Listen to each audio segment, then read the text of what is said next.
the conference. We invite on stage the Secretary General of European Trade Union Confederation, Luca Vicentini.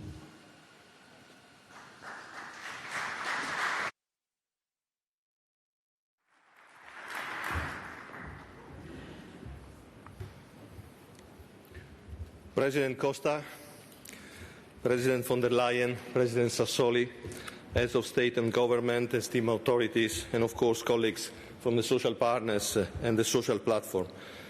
We meet today 4 years after the social summit in Gothenburg, where you proclaimed the European Pillar of Social Rights in the presence of the European social partners. But now we are involved 100%, and that's already good news. During these years, the European Commission have worked on many important legislative initiatives in the social area. However, the full implementation of the 20 principles of the social pillar is still lacking. We therefore thank the Commission for having set an action plan we have been advocating for since Gothenburg, and we of course also warmly thank Prime Minister Antonio Costa for having organised this very important social summit today. We are ready to commit and shoulder our responsibility to the full implementation of the pillar. And we expect all of us, European institutions and national governments, European social partners and civil society, to make the same commitment today. We are therefore ready to endorse the joint declaration which has been agreed over the last few days, and we encourage the informal council to support it tomorrow. We have the responsibility to show to European citizens, workers and businesses that a fairer and more inclusive Europe is possible. A Europe that protects, where everybody can get equal opportunities, where nobody is left behind. We need to rebuild our European social model, which has been undermined by the economic and financial crisis, by the austerity policies that follow it, and by the COVID pandemic. Europeans cannot wait longer. They expect recovery, jobs and protection. Together, we need to design a future of Europe that gives back trust to all. We need to implement the European social market economy that is enshrined in the European treaties, as President von der Leyen always reminds us. Despite all our significant efforts, the pandemic is still rampant, unfortunately, and we are not yet seeing the light at the end of the tunnel. We highly appreciate the measures established by the European Commission and Member States to ensure the protection of citizens, workers, businesses and our economies and society. But a lot remains to be done to get safely out of this unprecedented crisis. We need to make sure that vaccines reach most of the population in a reasonable short time under fair conditions of access and free of charge. For this purpose, European trade unions always advocated for patents on vaccines to be waived and the TRIPS agreement to be derogated at WTO level, but also for the European Union to play a fundamental role in terms of vaccine production, and this is for us really essential. Our economy and labour market are living in limbo. We see relatively low levels of unemployment and bankruptcies because emergency measures have protected hundreds of thousands of businesses and almost 40 million workers, but the situation will soon dramatically explode. Despite the emergency measures, we already see an unprecedented rise in inequality and precarity, since these measures have not reached all workers and businesses. Small and medium enterprises, precarious, non-standard and self-employed workers, migrants, youngsters and women first and foremost in many sectors, and often not being granted access to income compensation and employment protection measures, therefore falling into poverty. The recovery funds will start being disbursed realistically at the end of this year, and they will take 1 or 2 years to have an impact. Therefore, it is urgent to prolong the emergency measures for employment and the economy, and to fill existing gaps in their coverage. Otherwise, we will face a disaster. As many have rightly said recently, this is the time for good public debt to trigger investment, but also to pave the path to make such public debt sustainable in the long run. Therefore, the own resources of the EU have to be significantly increased through a reform of the European taxation policy and the introduction of new taxation tools such as the FTT and environmental taxes. In this respect, we welcome the Commission communication on the prolongation of the general escape clause at least until 2022, and we expect the discussion on the review of the Stability and Growth Pact and the EU economic governance to start immediately. And this must go hand in hand with a strong and ambitious EU industrial policy and with a broader reflection on how to build a more sustainable and inclusive economic model. We need to go beyond GDP-only related indicators towards an approach based on well-being and just transition for a green and digital recovery. As you know, we as the European social partners have presented some joint ideas in this respect. I'm insisting on these elements because we are firmly convinced that there cannot be a genuine relaunch of a social Europe without rethinking our economic model.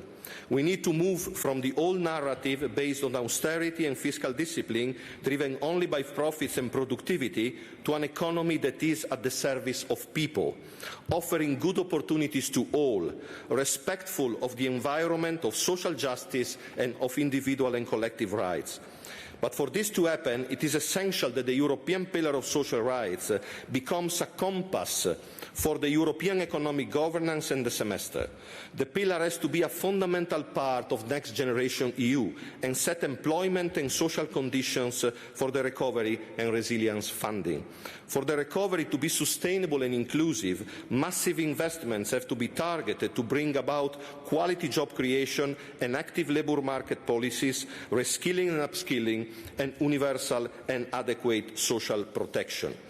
Increases in wages and redistribution of wealth are the only way to raise people out of poverty and simultaneously improve competitiveness in a win-win process. On the contrary, cuts or further austerity will just raise more and more inequalities and divisions in society. To make our economies more sustainable, to meet the objectives of the Green Deal, to manage the digital revolution, we need to protect people through a just transition.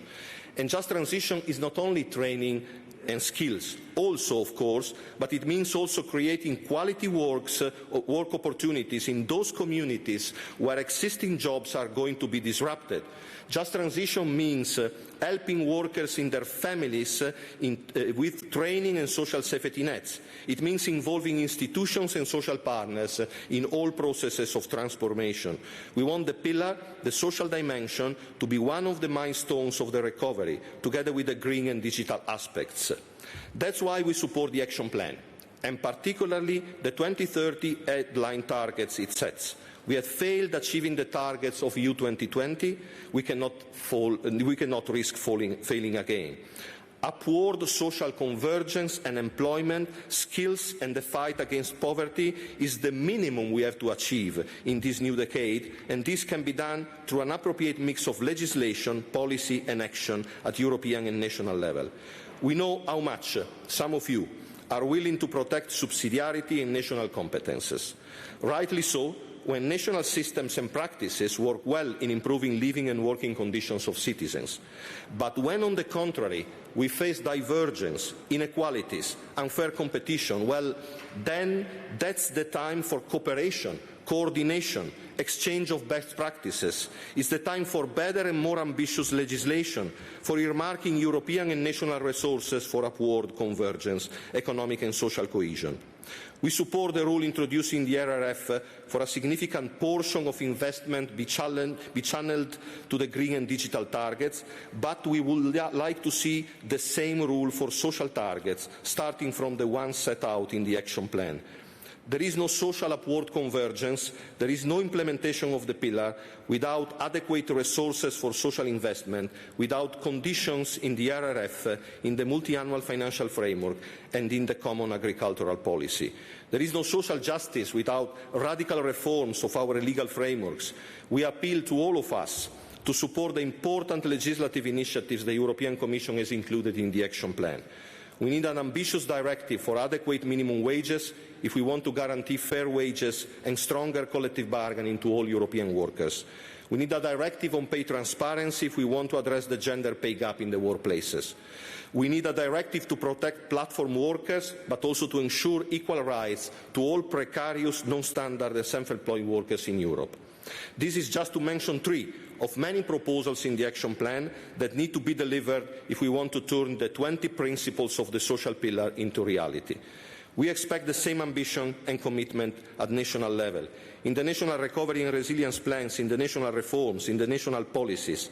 And as we as social partners are ready to cooperate and support at the European level, we can assure you that all our members in each and every country are ready to do the same in member states.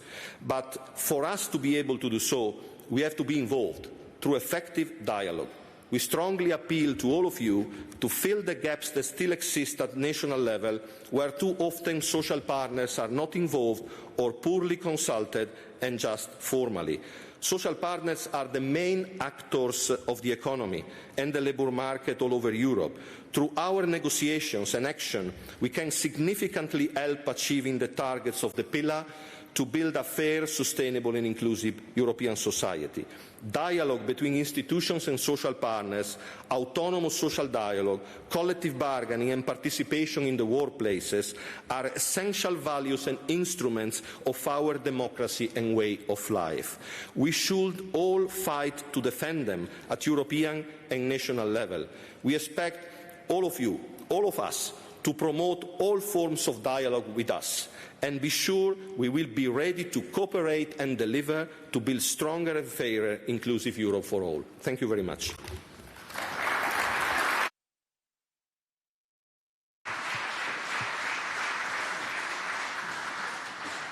We invite on stage the President of Business Europe, Pierre Gattaz.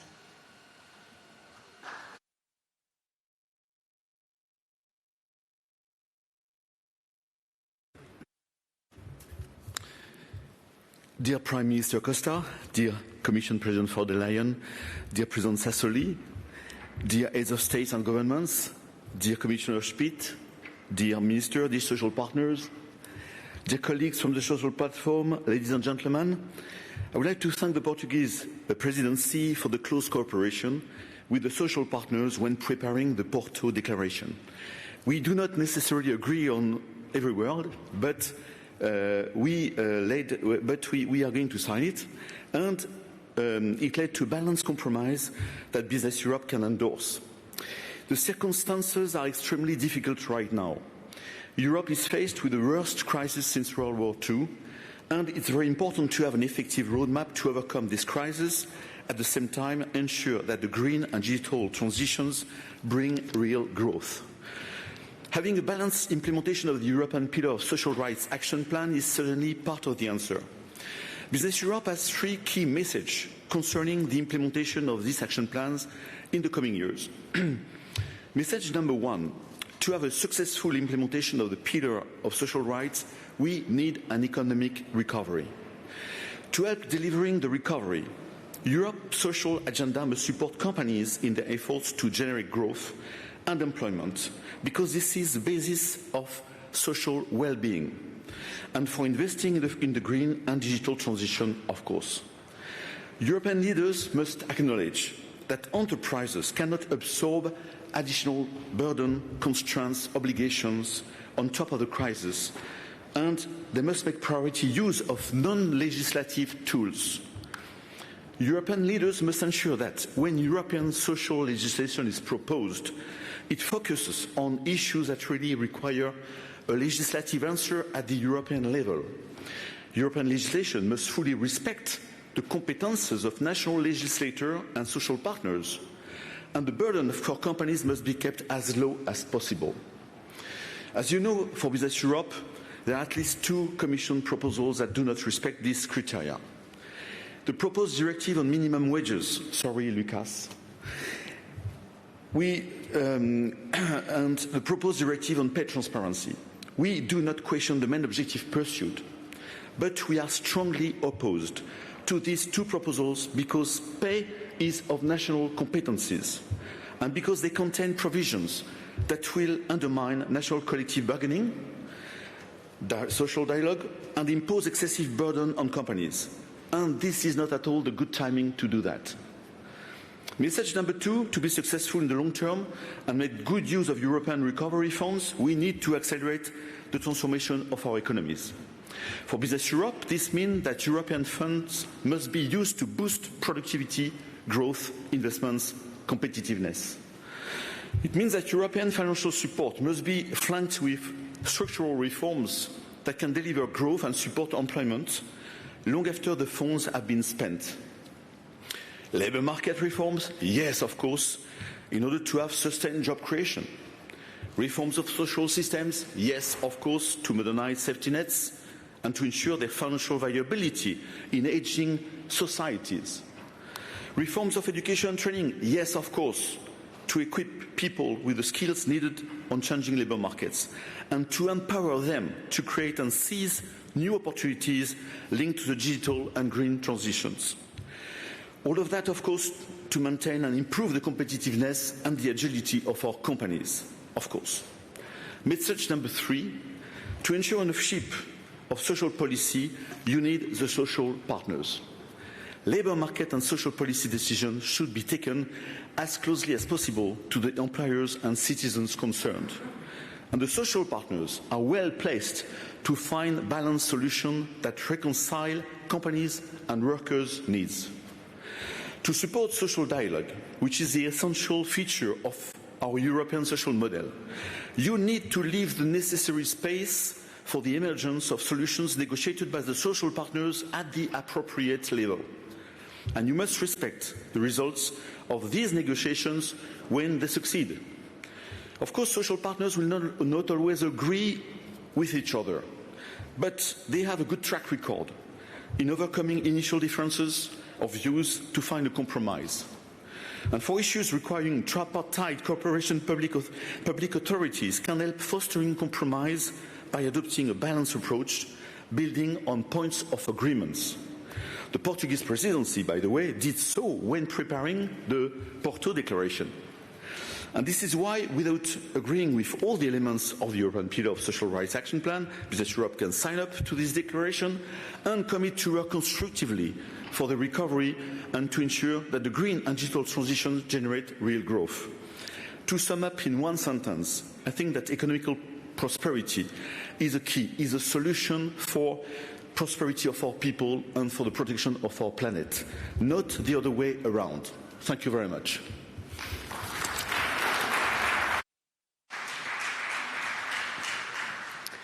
We now invite on stage the President of Services of General Interest Europe, Mr. Pascal Boulot.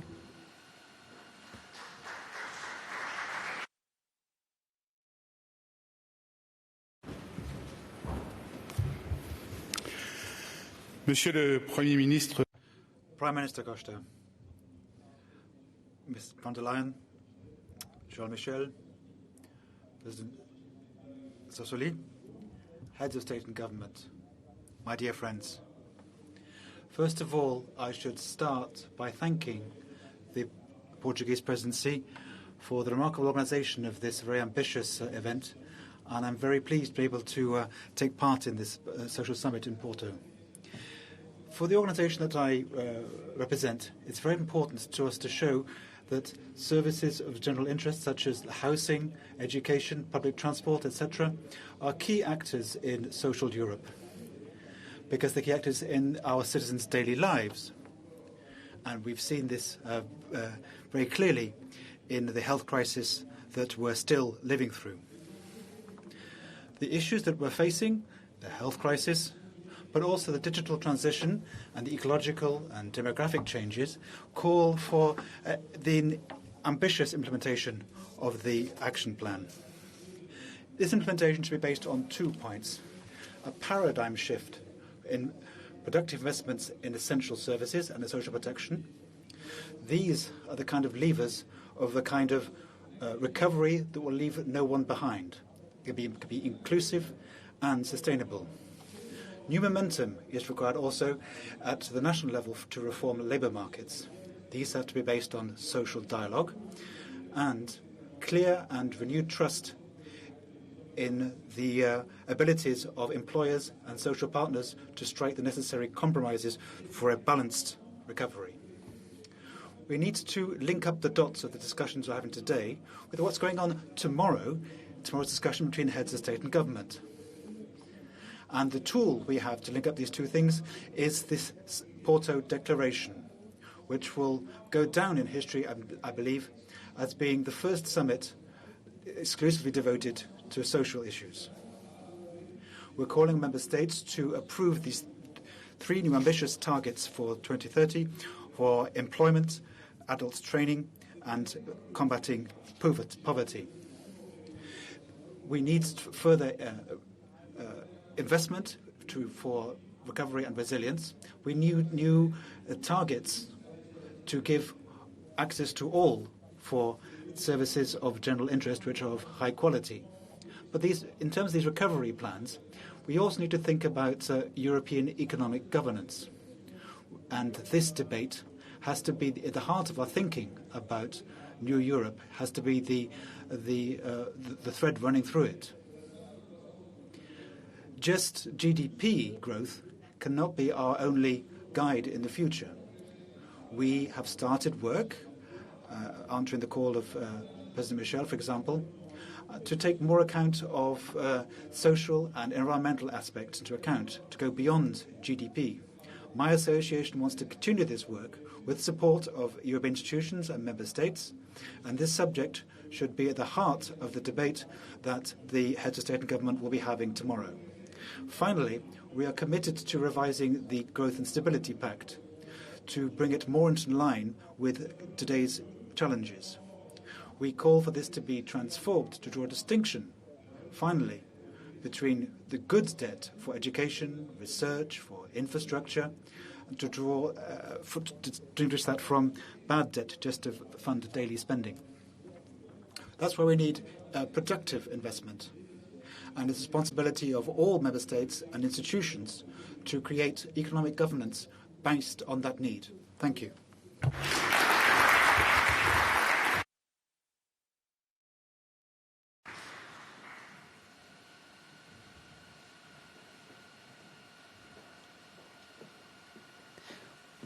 Now we invite on stage the president of SME United, Alban Magyar.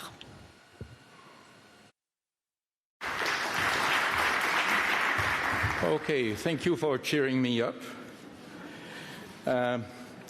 Ladies and gentlemen, as an entrepreneur, I will go straight to the point, and as an audience, you will be delighted by my short speech. So as SME United chair, I will put my glasses. And I would like, I wanted to say as SME United president, it's much better. So I would like to highlight that crafts and SMEs count for the 2/3 of jobs in Europe. In this way, they provide the basis for the social dimension of our continent. They ensure social cohesion in urban and rural areas alike.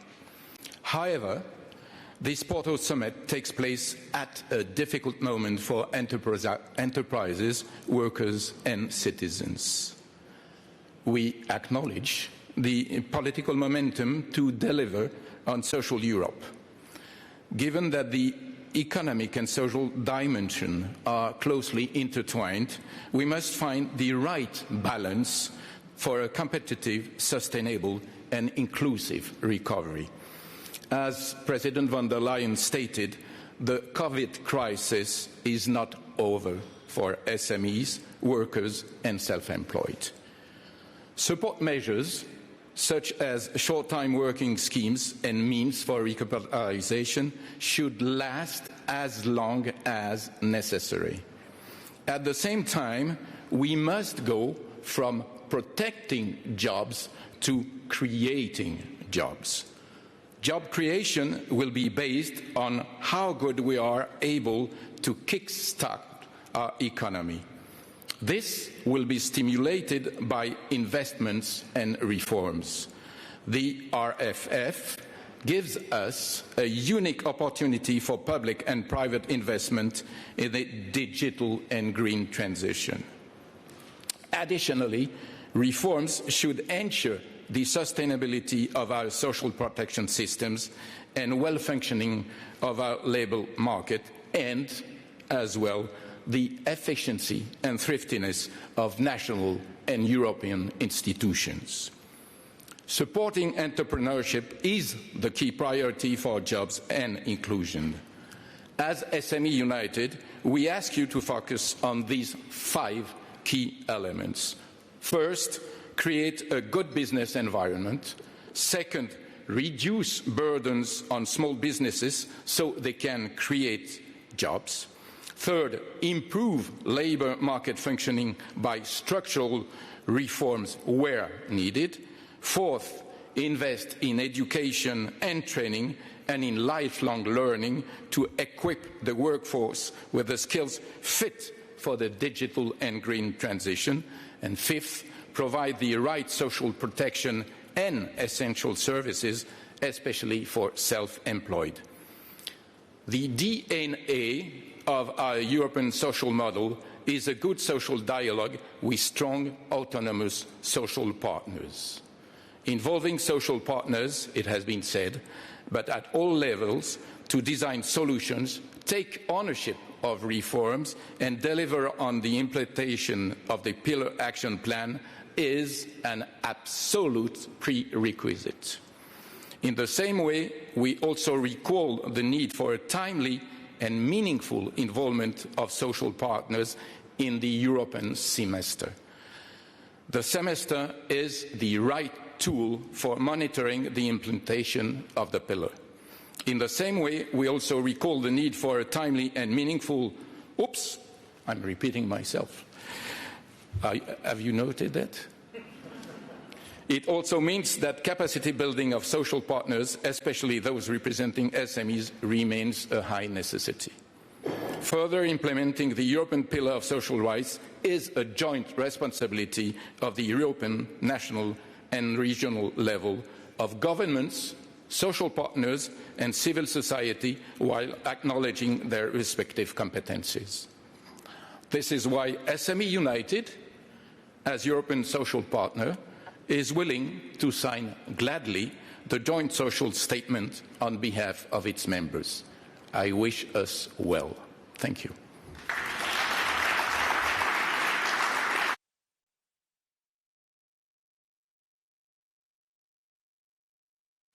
We will now invite on stage the President of Social Platform, Piotr Sadowski.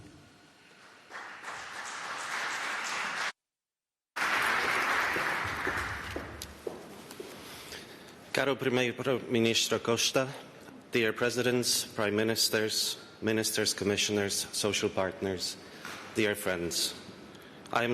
Firstly, I would just like to say that after a year and 3 months of talking from behind the screen, this is quite something. I am grateful that civil society and social partners are here as equal members with Member States and EU institutions, and that we have the fully justified platform to ask you, as elected representatives of your people, to show your political commitment and your duty towards building a real social Europe with sustainable well-being, equality, solidarity and social justice at its core. The people of Europe need a bigger and more ambitious commitment from all Member States, EU institutions and all stakeholders to create a fairer and more equal union, agreeing to the targets set in the action plan for the social pillar, as well as going even further and demonstrating our commitment to achieving Agenda 2030. The Social Summit in Porto is the right moment to proclaim our political commitment, but we must be sure that we do not merely hide behind declarations and instead deliver on our commitment when we return home. If we mean it when we say we are committed to an EU recovery, now is the time to commit to social investment and upward social convergence. There is no longer any space for austerity. As a symbolic first step, we ask you to adopt the declaration that we have negotiated with the support of Portugal. But our work does not end here. This social summit in Porto is so vital to progress on the EU's social agenda, which is why we are calling for annual social summits to take place going forward, where we can take stock of progress made towards achieving a strong social Europe, but also be bold and point out where we can do better. We are one Europe and we need to work together. I would like to finish by asking a question. When we talk about something as important as ensuring that every single person in Europe, whether they are an EU passport holder or not, can live their life in dignity, personally and professionally, and play an active role in their communities, why is there still such a strong tendency to retreat to exclusive national competencies? Why do we hear that the social pillar and the action plan can only be an inspiration or loose guidelines for national realities, and it should not encroach on national social models?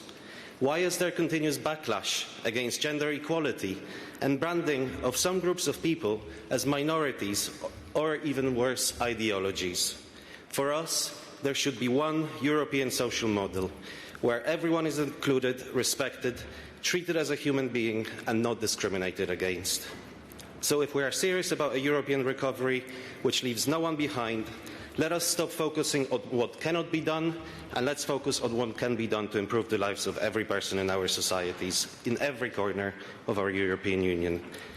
The time is now for the EU and Member States to take bold, decisive actions, and I thank you for that.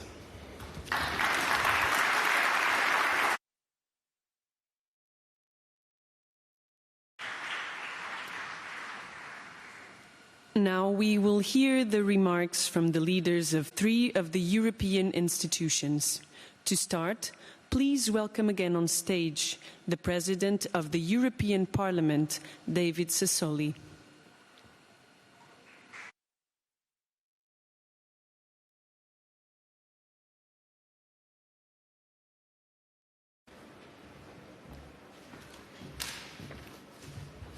Grazie. Thank you. Well, good evening. Dear Prime Minister Costa, dear Antonio, well, you managed the challenge of putting social issues at the heart of the European Union. So congratulations. Congratulations for the excellence of the discussion, for the ambitious text that we and their social partners will be signing. A text which is the outcome of a political negotiation, a process which in itself is an important step, and the European Parliament has always underscored the importance of this. As we said today, the social cost of today's crisis is even clearer for our citizens in their day-to-day level. The unprecedented measures that we have adopted over the last few months have allowed the member states to proceed with the greatest economic stimulus ever known in European history. And this, hopefully with the efforts of all our governments, will allow us to make sure that the EU is set on the path to recovery with common objectives. Now, of course, we need to do more, because the pandemic isn't the story of the past, it is the story of the present, and it will be the story of the future for a while to come. Here in Porto, we all say together that our response should focus on social issues, quality jobs, fighting poverty, fighting inequality, gender issues, and equality between men and women. Now, if these are not at the very heart of the recovery, then these great transitions that we are preparing, the green and digital transitions, will leave many citizens behind and will lead to greater fragility. And we cannot allow this to happen. If we do not put the youngsters and children at the heart to make sure that we guaranteed their dignity, their right to future well-being, if we do not do that, then we will have not only disappointed the next generations, we will have lost the next generations.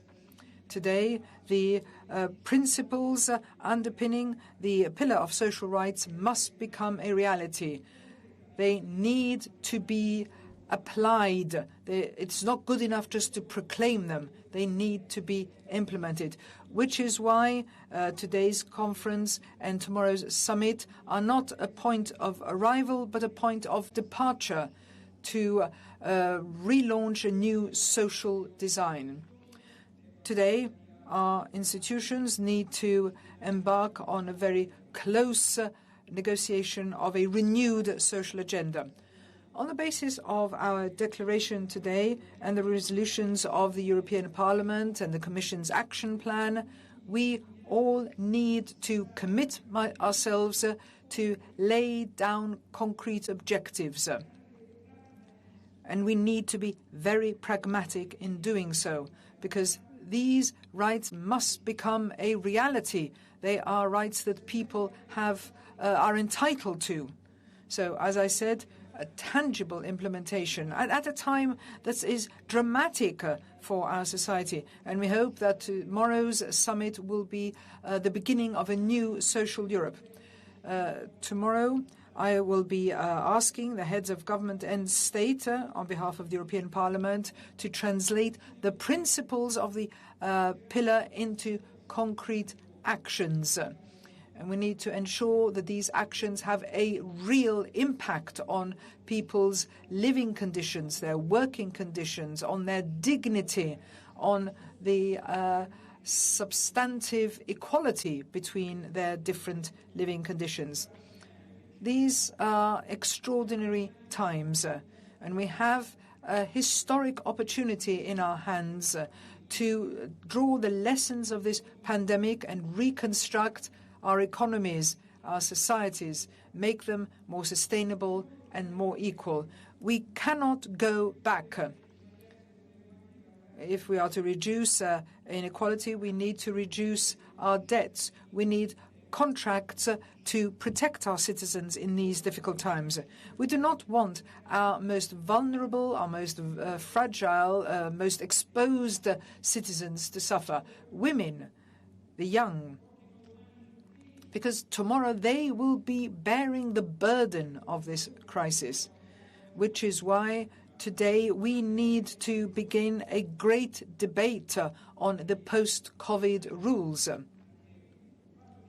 And we need to ensure that the Stability and Growth Pact is implemented, because we cannot go back. We cannot apply this pact as we saw in previous times, pre-pandemic times. The new policy of President Biden also means that we need to stand up to the plate. We need a clear European mark. So we cannot go back. It is no longer possible to go back to the past. Thank you.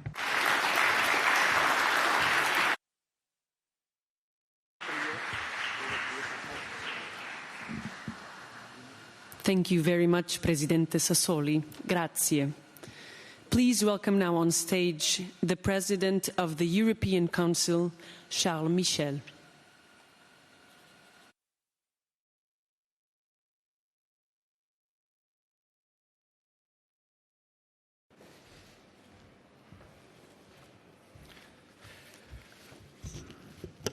Monsieur le Premier ministre. My dear Prime Minister, Antonio, President of the European Parliament, David, President of the Commission, dear Ursula, ladies and gentlemen, heads of state and government, my dear friends, social partners, representatives of civil society, I've particularly moved, Antonio, because I remember a year ago we had a meeting to prepare the Portuguese presidency. It was before COVID-19, and we decided, under your leadership, to make this social commitment and to hold this event. And Stefan Löfven took the first steps in this in Gothenburg, and we've shone a social light on the European project. Now here we are, a year later, after some very detailed preparations over the last few months. And all of this is based upon a feeling, an intuition that we all had, that given the major transformations underway, the economic, digital and climate changes we're facing, not just on the European scale, on the international scale, we need to consolidate and strengthen this capacity for fraternity in Europe. the European promise that Ursula mentioned and others mentioned today. This promise built on the ruins of the Second World War. This promise of that peace and prosperity would be the building blocks of dignity, of personal liberty, the ability to grab your destiny with your own two hands, equality of opportunity, and at the same time, a capacity for innovation, for development, and to look to the future with ambition. So obviously, social Europe today is a complex tapestry. There are different circumstances, different histories, different systems. But at the same time, those who say that social Europe is invisible, I would say that it's invisible as the air that we breathe. That air is invisible, but it's essential to human life and allows us to grow and develop. European values, many have said that the values bring us together: the rule of law, liberty, equality, gender equality, combating discrimination, protecting minorities. All of these commitments are at the heart of this fraternal project to stand up on their own 2 feet. We need economic development, we need innovation, we need prosperity, but we also need social cohesion. And we need to protect those who are dealing with vulnerability, those who have to overcome weakness. And we're holding out a hand to those people. So, my dear friends, there is one point I would particularly like to underline. Many of you have mentioned this, and I'm pleased to hear it. For decades now, we have been building our vision of development on one indicator, GDP. That is an important indicator because it shows our potential for economic development. Some people have said that it's no longer enough. It doesn't really express the development of a society, the development of a country. The societies which build up our European Union. So I'm very pleased to see that there's a lot of enthusiasm among social partners to go beyond that.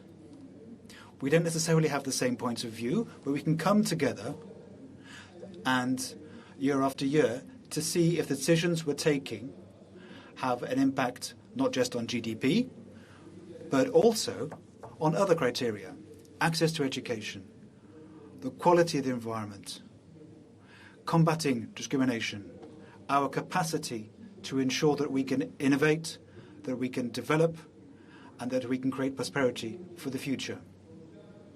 So, in the background to this social summit, 4 years after Gothenburg, we want to express a new roadmap, a new compass, a compass based in well-being and the European way of life. So we have to ask ourselves, what can we do specifically? What tangible measures can we place? There are ideas from the European Commission, the declaration, and there are 2 points, and other points made by the social partners, but there are 2 points where I think it's important. Some key decisions have been taken a year ago with this Next Generation EU, with a paradigm shift, because own resources will now feed into this debate. The Parliament, the Member States and social partners and civil society were all going to come together to carry out reforms with ambitions for the digital level and ambitions for the climate.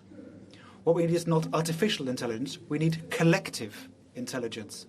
And I think this bringing everybody together, we don't necessarily have the same ideas, we don't take the same approach, but we can listen to each other and we can agree on the main points, the direction in which we want to take the European project. So I'm very pleased to see this strong commitment and the rallying round and all the will expressed by all the social partners. So those are the few points I wanted to share with you this evening. If I can close, if I may, with a few words, Antonio, mentioning José Alfonso, his In every corner there is a friend. In every face there is equality. That is my wish for the European project. Thank you very much.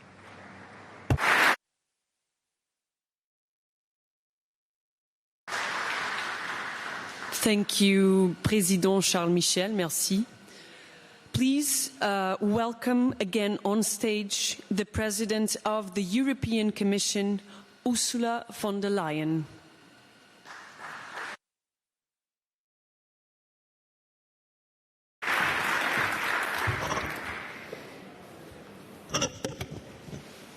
Thank you. Thank you from the bottom of my heart. I was asked to give some concluding remarks, kind of a summary. Well, the best summary is indeed thank you for an afternoon so full of ideas, knowledge, expertise, and commitment.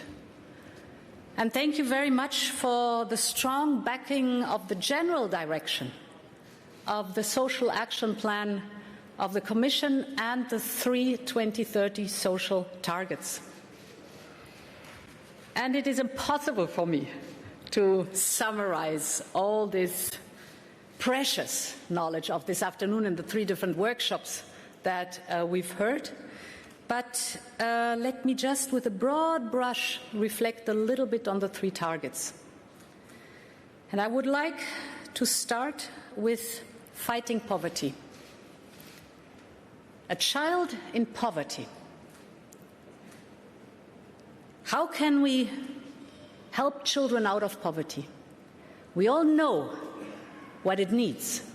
First of all, give the parents a job, work, to earn an income for the family.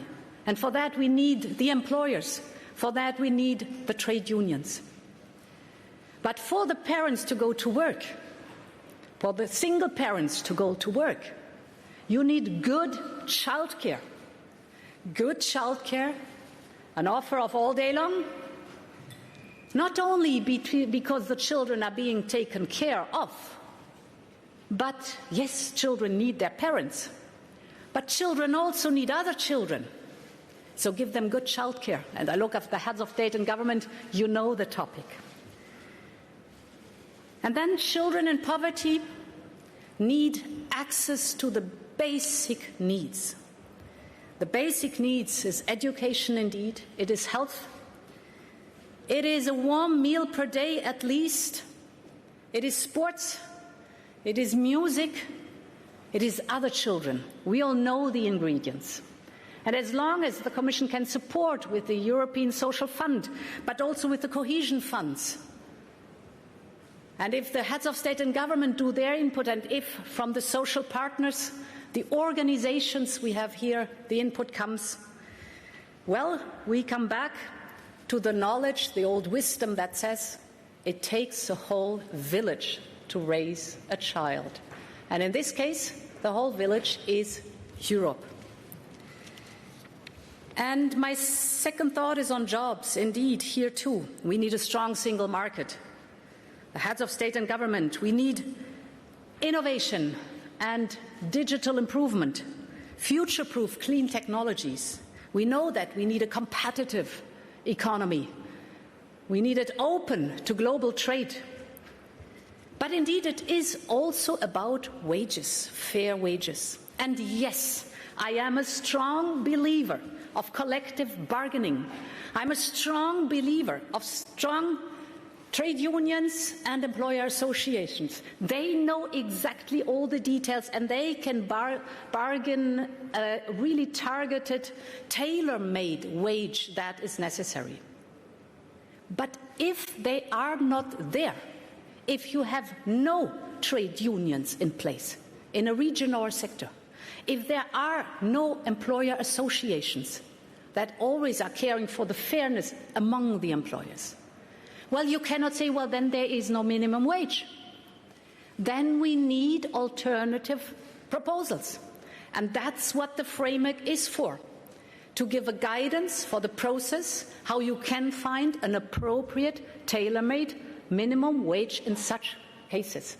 I prefer the collective bargaining. This is the crown jewel. This is the best. And it shows that is a typical European institution, the collective bargaining. But if it's not there, we need to find a process to give a decent wage to people who work all day long, that at least they can live of what they work for.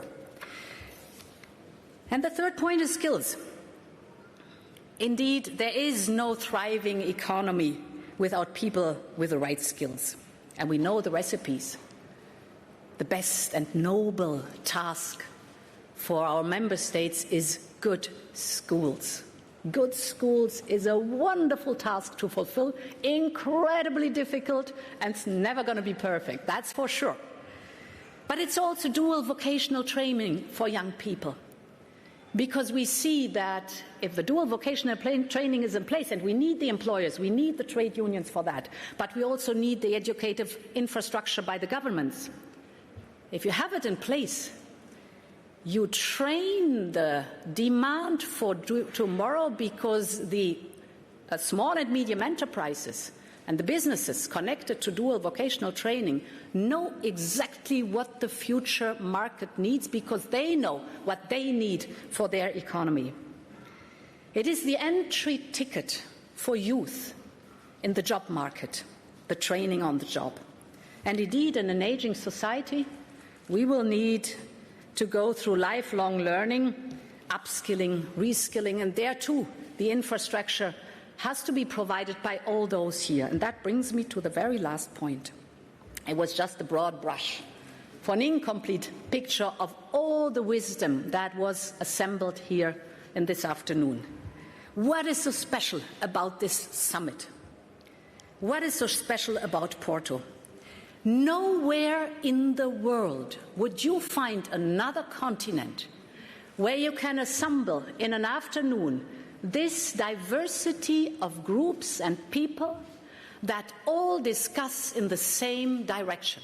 That is Europe at its best, that we are here together, that we are committed, that we are willing to bring all the input to make it happen.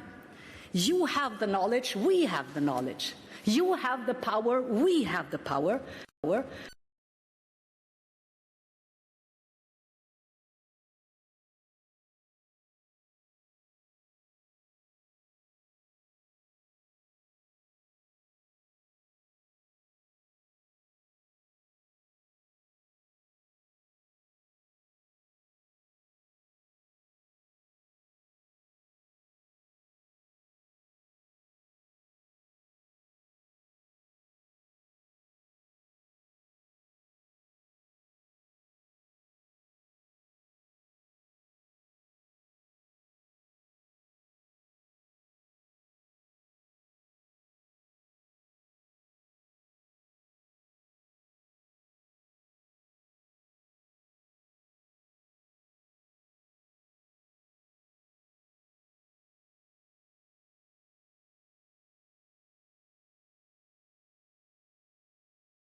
President Ursula von der Leyen,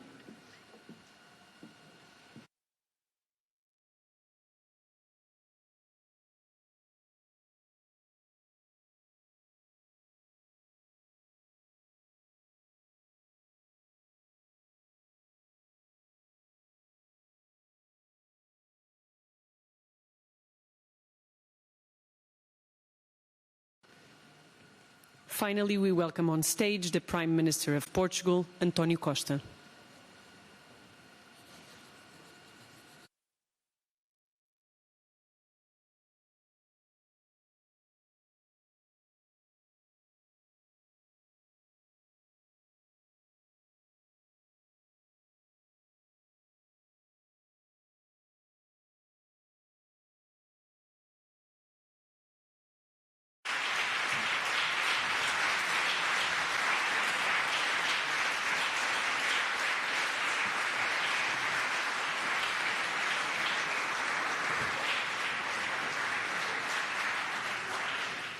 The Porto social commitment will now be handed off by the Prime Minister of Portugal to the President of the European Council to inspire and influence the debate on social matters between EU leaders, which will take place tomorrow.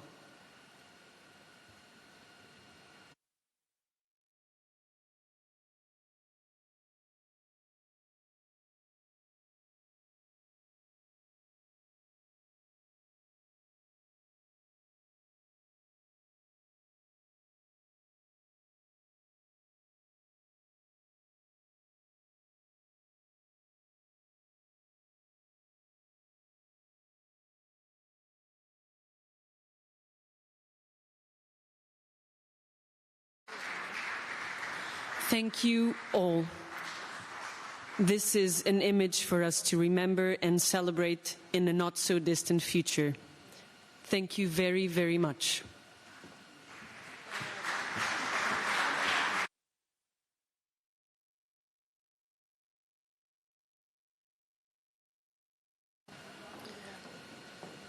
Dear guests, to end this long day, we give the floor to the Prime Minister of Portugal, currently holding the presidency of the Council of the European Union, António Costa.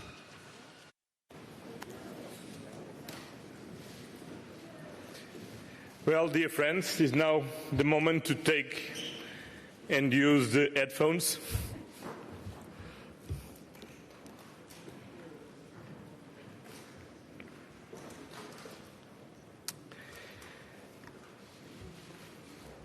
Caro.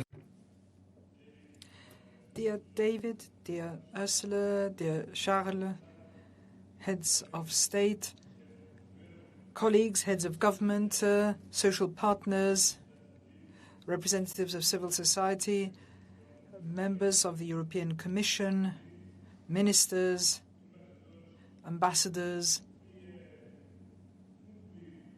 I would like to wrap up this long day of work, firstly, with a clear message. Thank you.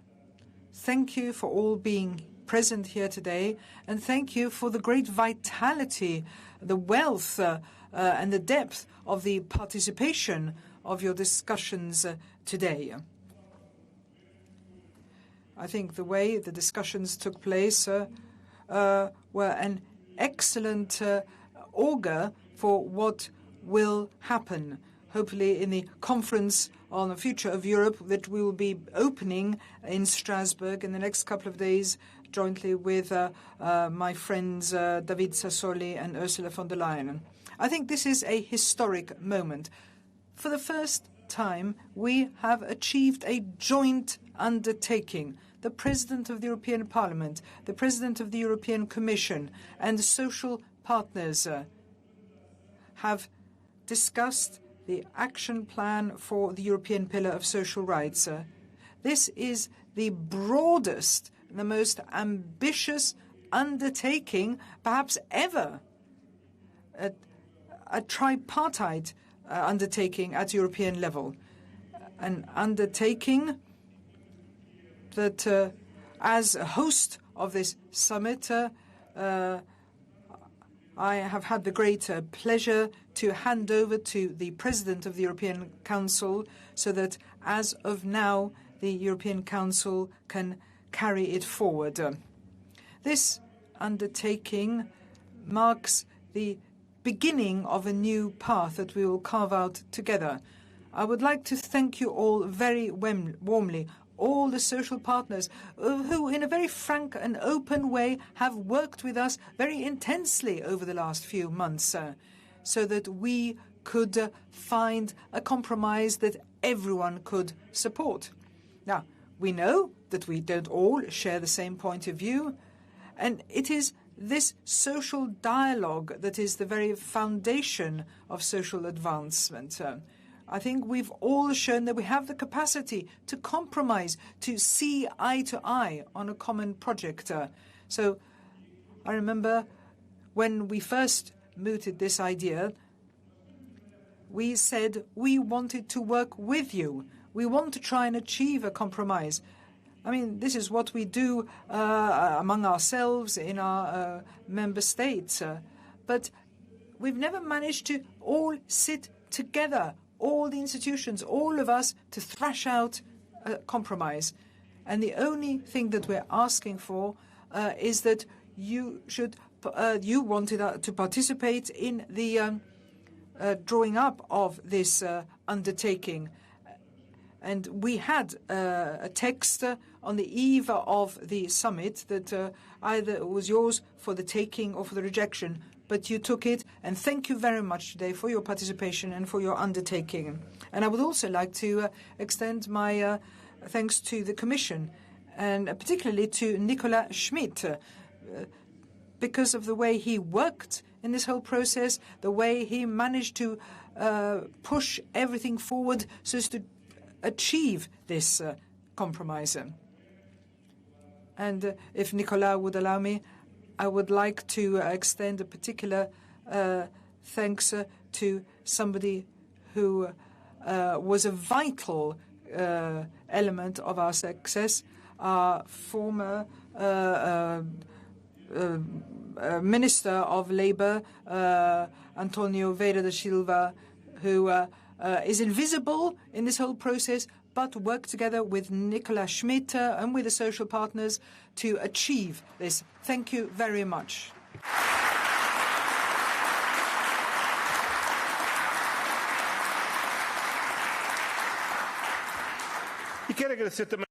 And I would also like to thank the European Parliament.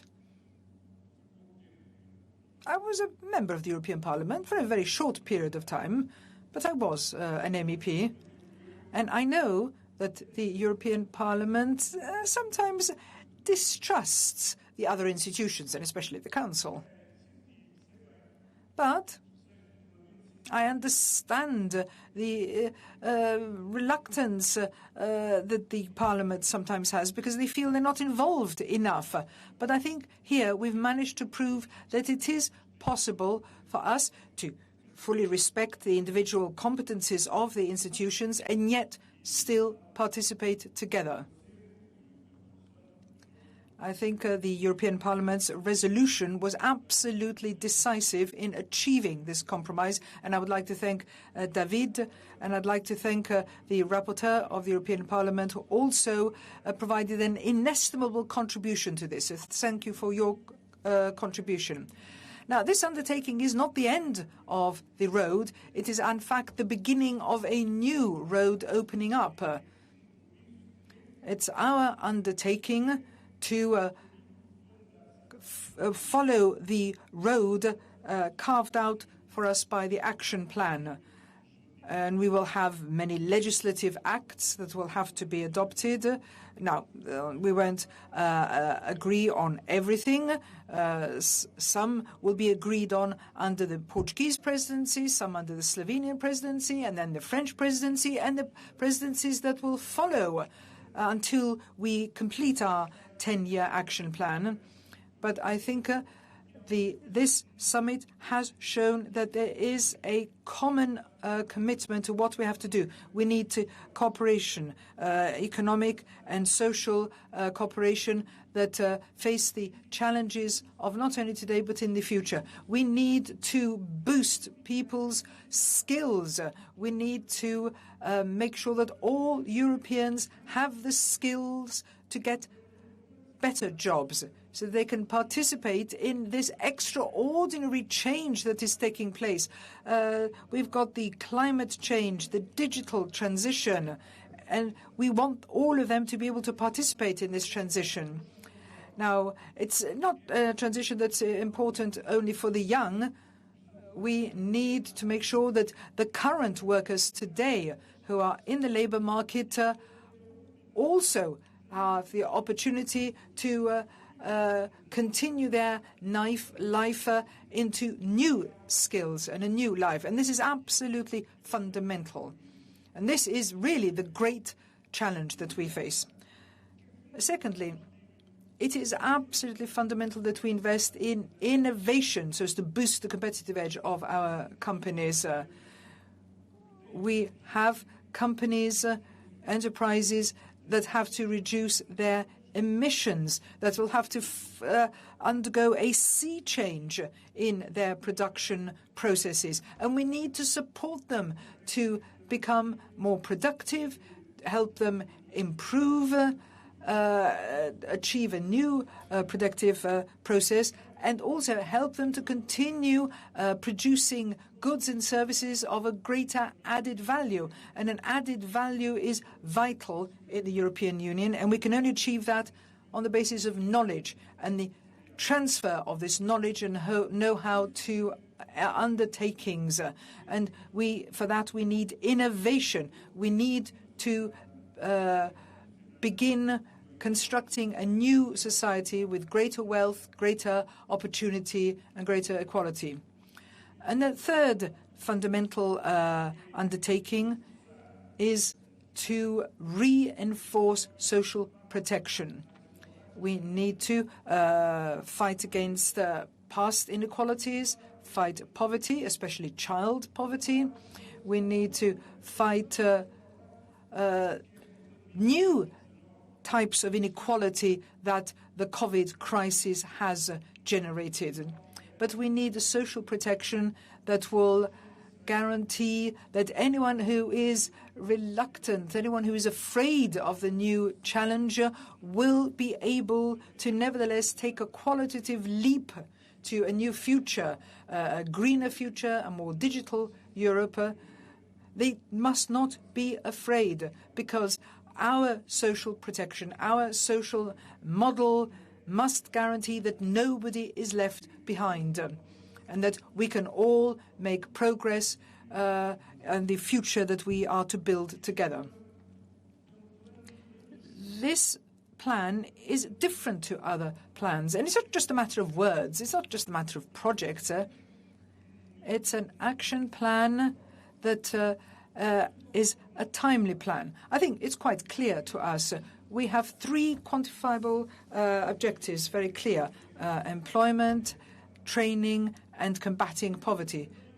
But this plan also has to be embedded in the European semester process. And here we need the involvement of Vice President Dombrovskis. His involvement so far has been invaluable, because the whole European semester exercise will have to juggle up several things. We need to make sure that we have the proper macroeconomic criterion that are complied with, but we have new criterion as well. We need to assess results in reducing poverty. We need to assess how we effectively increase training. We, of course, need to reduce our debt, but we also need to create more jobs in order to achieve this objective of employment rate of at least 78% by 2030.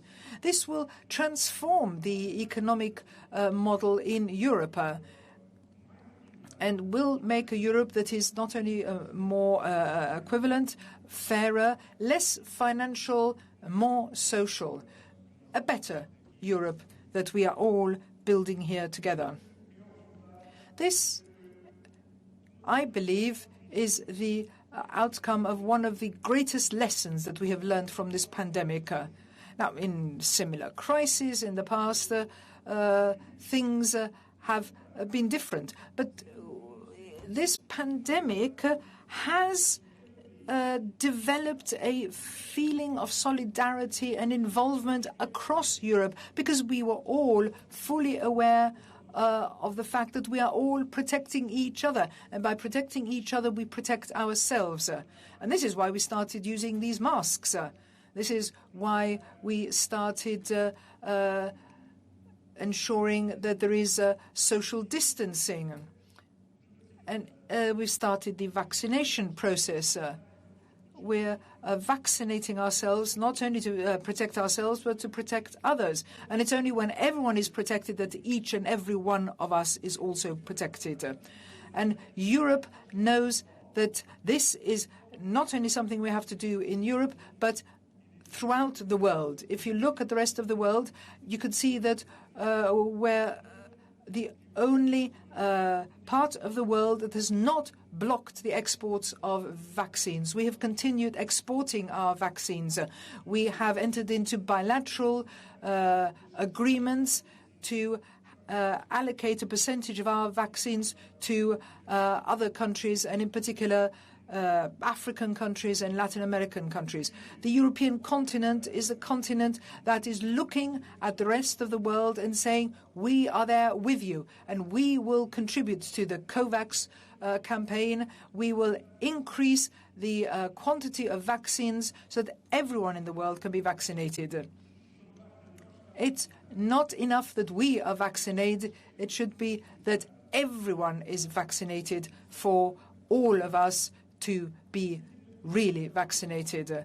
And this is something we do not only at a global level, but also at a European level. So this new lesson that we have learned from the pandemic is that there is a new fundamental value that has to be respected, the fundamental value of the Union, namely the value of solidarity. And it is because of that that we are here today. And tomorrow we will be in the European Council meeting where we will be discussing the action plan. And this is why it was possible to bring together everyone, to have such a broad agreement, social partners that have a great vision, different economies, different approaches. But tomorrow, inevitably, we will have the diversity as well of points of view, because we all come from different parts of Europe, and each political family has a different vision of a social model. And that is the very wealth of our Union. And this is thanks to our diversity. And our diversity has never been weakened. As long as we can be diverse, but in a frank and open fashion, with a true commitment to work together and to achieve what we have promised. Ursula, it was an honor for me to co-host this social summit with you. It was a great pleasure to work with the Commission. And what we must all now hope is that tomorrow's Council meeting will rise to the challenge and the expectations of the citizens.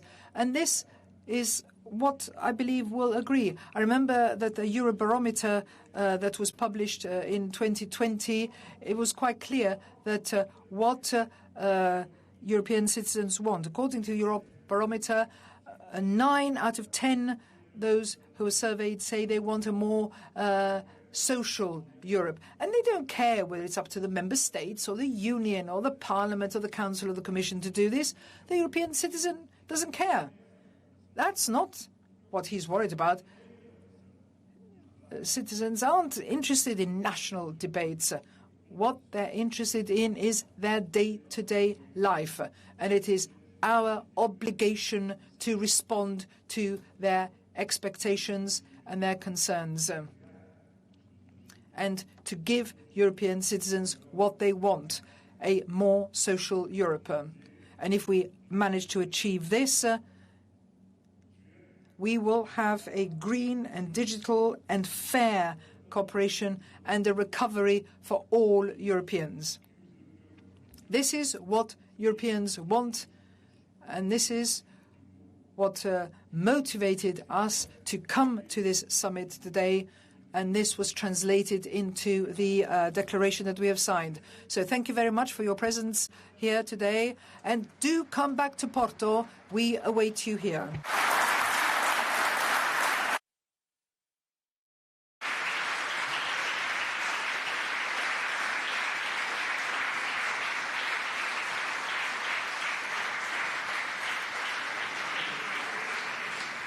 Ladies and gentlemen, dear guests, it was a pleasure having you in Porto and sharing this day with all of you. We are coming to an end, to the end of the high-level conference, and before we say goodbye, we would like you to watch and listen a video from a group of Portuguese youth and children on their expectations for the future of their lives and for the future of Europe.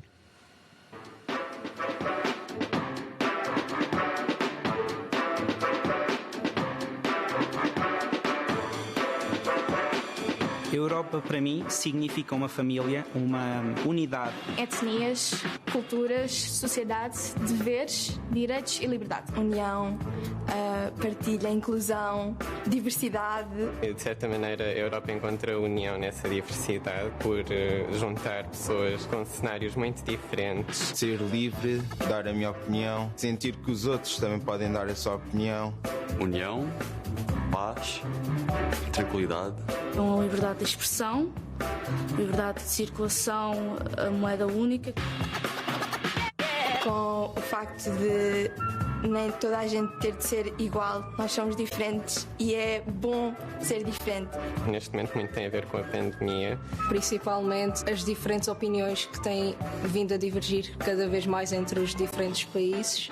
Os desafios que esta comunidade tem para frente é sim o combate às alterações climáticas. Se eu pudesse criar um projeto europeu, eu provavelmente criava um projeto que envolvesse a educação, porque muitas vezes a escola não tem essa capacidade, consegue-nos ensinar línguas e matemática e assim, mas não nos consegue ensinar a ser um bom cidadão de certa forma. Era um projeto no qual pudéssemos ter o máximo de crianças possível e de interagirmos com todos uns com os outros e de sabermos as culturas todos uns dos outros. Para não existir bairros sociais, mandar reabilitar as casas abandonadas. Teria várias faces, a nível da educação, a nível emocional, física, educação sexual. Na área da comunicação, em que fosse possível as diferentes opiniões serem partilhadas e também serem compreendidas. Questões sociais e ambientais. Acho que é muito importante as pessoas terem consciência e temos de fazer todos a nossa parte. Provavelmente tentaria torná-lo um lugar de maior aceitação para as diferentes culturas. Combate à corrupção. Acho que há um grande trabalho a fazer. Era mesmo haver mais incentivos para esse intercâmbio. Capacidade da população mais idosa ou mais velha conseguir aceitar os outros. Porque a Europa é um misto de etnias. O que é que podemos dizer? Tornaria a nossa perspectiva numa perspectiva mais ambientalista. Acho que chega a um ponto em que nós estamos a gastar mais do que nós precisamos, na realidade, e acho que as pessoas não têm essa noção. Imagino-me um cidadão totalmente livre, posso circular por onde quer. Uma Europa grande, uma Europa verde. Gostava que houvesse equilíbrio, que se torne um lugar em que qualquer pessoa, independentemente de onde venha, quais são as suas opiniões e origens, seja aceito por ser quem é. Contribuir todos juntos para o desenvolvimento de uma sociedade e de um futuro melhor para todos.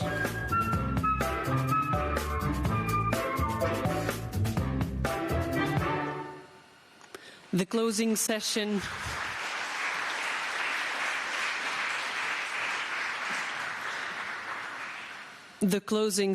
of the high-level conference has now ended. A press conference by the EU leaders will follow. To exit the room, please follow the instructions of the hosts and hostesses and remain in your seats until your row is called. Thank you very much.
Restaurant here.